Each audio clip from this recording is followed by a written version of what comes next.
So the next presenter, Liz, last time had to present after John Langford. That seemed very unfair. But she did such an amazing job that we have her now placed after me, which, that's much easier. So Liz has the longest title tonight. She's the Director of Digital Information Access at the Art Institute of Chicago. She is Organizer-in-Chief of the museum Digital Publishing Blicky. Liz likes to make things and make things happen. Let's see what that is.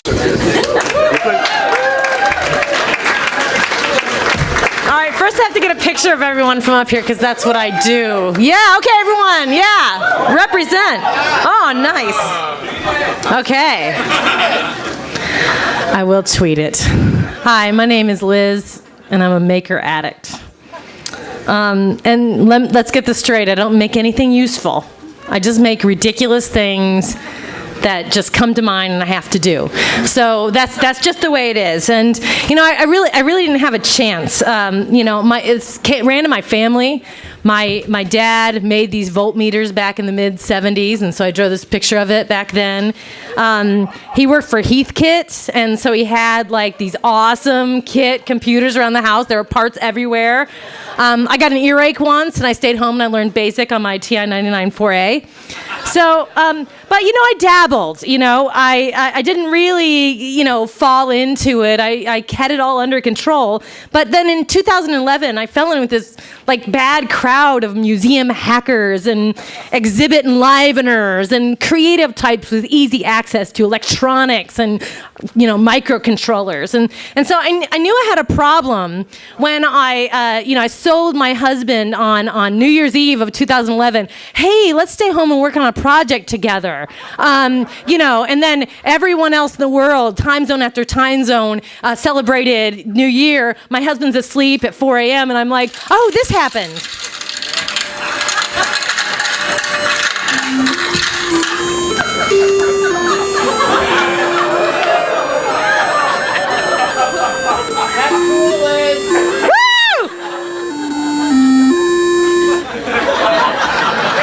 What was next? I needed my next fix. How would I figure out what to do next? I needed more. So I was thinking about connecting with other users, And so I had these friends online, and one was Miriam. She's a pusher. She's like my dealer. And another one was Seuss, who was also in that picture up there. And she kind of was like with me of like, I don't know, should we be doing this? Should we be doing this? And so we talked back and forth, and they were my friends. And what I wanted the next project to be was something that kind of brought to life this, but what? So they were my TFFs, my Twitter friends forever, because, I just love them so much. And so from here, the TFF dress was born.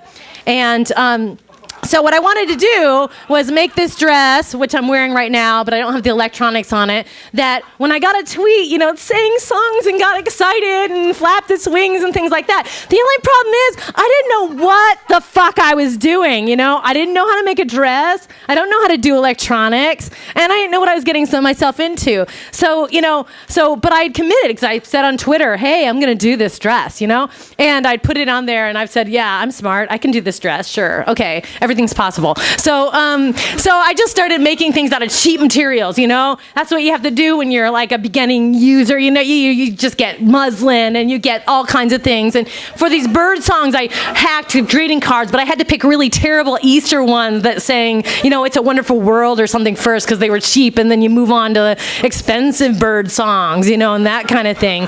So, it was just this process of iterating and kind of experimenting and total obsession. So wings were hard. I was like, ooh, popsicle sticks, pulleys? Who knows? You never think, how hard is it to make a wing that flaps? It really is hard, So in the end, I used like some 14-gauge some 14-gauge wire and some servo motors and blah, blah, blah, and it worked.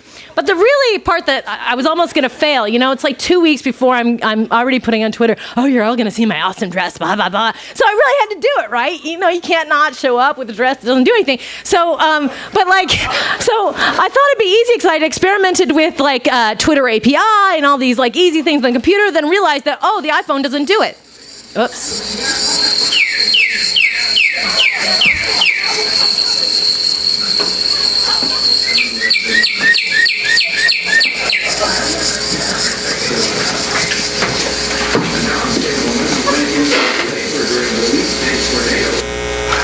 Okay, so that was it working. Anyway, videos in the middle are great because it's like 20 seconds of silence from me.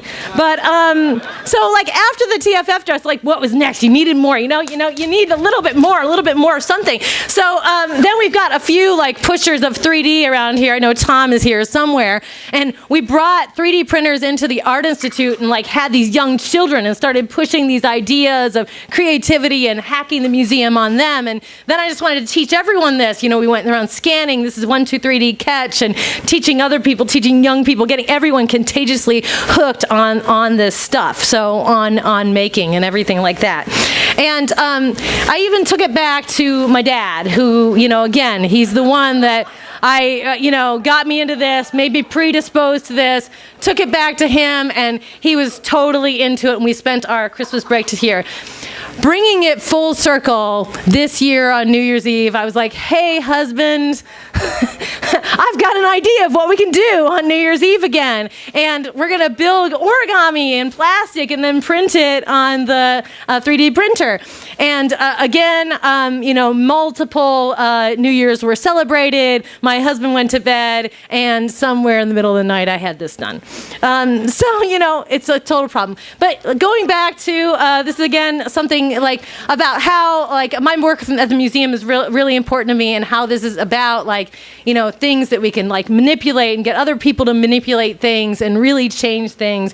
And so in all seriousness, it's about community, it's about touching things, it's about like iterating back and forth, so the crane in plastic, back in paper, back on fabric, and just taking an idea, running with it. Anything is possible. It doesn't have to have any reason, and that's the great thing about the maker movement, the maker community, is it's also all about community and people that you're working with and talking to. I love this graph from Facebook, which has many people that are in this room, because they're all supporters, and you get in on it together. And so get in on it with us. Thanks.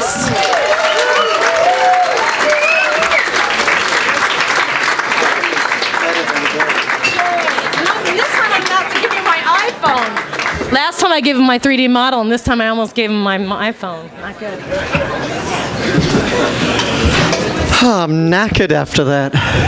Should we have another beer break? None of my clothes tweet or flap. Yet, apparently.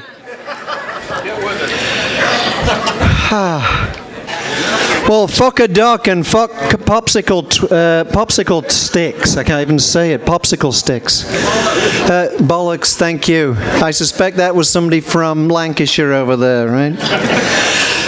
Let's have another big hand for Liz. We're coming round to your house on New Year's Eve.